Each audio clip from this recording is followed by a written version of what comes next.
మానవుడు పూర్వజన్మలో చేసుకున్నటువంటి పాప కర్మం పరిహారం కావడానికి పూర్వజన్మలో చేసుకున్న పాప కర్మము ఈ జన్మలో మానవుణ్ణి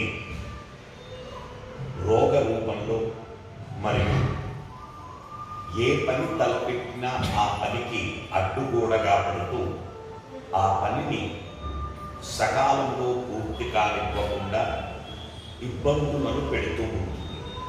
అలాంటి దోషం నివృత్తి కావాలి అంటే మరకతంతో మలచిన లక్ష్మీ గణపతి స్వామి వారికి 21 శుక్రవారాలు వరుసగా సువర్ణ పుష్పార్చన సేవ చేయడం వలన తద్దోషం నివృత్తికి మానవుడు అధికంలో సర్వ సుఖాలు అనుభవిస్తూ పరంలో మోక్ష ప్రాప్తిని పొందుతాడు. అలాగే ప్రతి శుక్రవారం కూడా మనం ఒక రెమెడీ చెప్పుకోవడం సంప్రదాయం. ఈరోజు చెప్పబోయేటటువంటి రెమెడీ చాలామంది నా దగ్గరకు వచ్చి అడుగుతూ ఉంటారు, గురువు గారు దృష్టి దోషాన్ని మేము తట్టుకోలేకపోతున్నాం, తద్వారా లేనిపోని ఇబ్బందులకు గురి అవుతున్నాం, దానివల్ల సకాలంలో జరగాల్సినటువంటి పనులు ఏవి కూడా జరగకుండా మేము ఇబ్బందులు ఎదుర్కొంటున్నాం అని చెప్పి మాట్లాడడం చాలాసార్లు జరిగింది. ప్రధానంగా ఇప్పుడు నేను చెప్పబోయేటటువంటి రెమెడీ మంగళవారం రోజున చేయాలి, సాయంకాల సమయంలో చేయాలి. అయితే బియ్యం పిండిలో ఆవు పాలు కలిపి అందులో కాస్త బెల్లం వేసి చక్కగా దాన్ని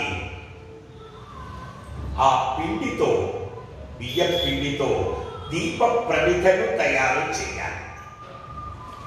దీప ప్రమిదను తయారు చేసి ఆ దీప ప్రమిదలో ఆవు నెయ్యి వేసి పువ్వు ఒత్తి వేసి దీపారాధన చేసి ఆ దీపారాధనను ఆ ఇంటికి clock wise 3 times, anti clock wise 3 times, top to bottom 3 times ఆ ఇంటి ప్రధాన ద్వారం ముందు తిప్పి అలాగే దానిని తీసుకుని వచ్చి మెయిన్ గేట్ దగ్గర ఆ దీపారాధన వెలిగించాలి. వెలిగించి ఆ దీపారాధనను ఆ స్థానంలో పెట్టాలి. అయితే ఆ దీపారాధనను జిల్లెడాకులో పెడితే మరి విశేషము.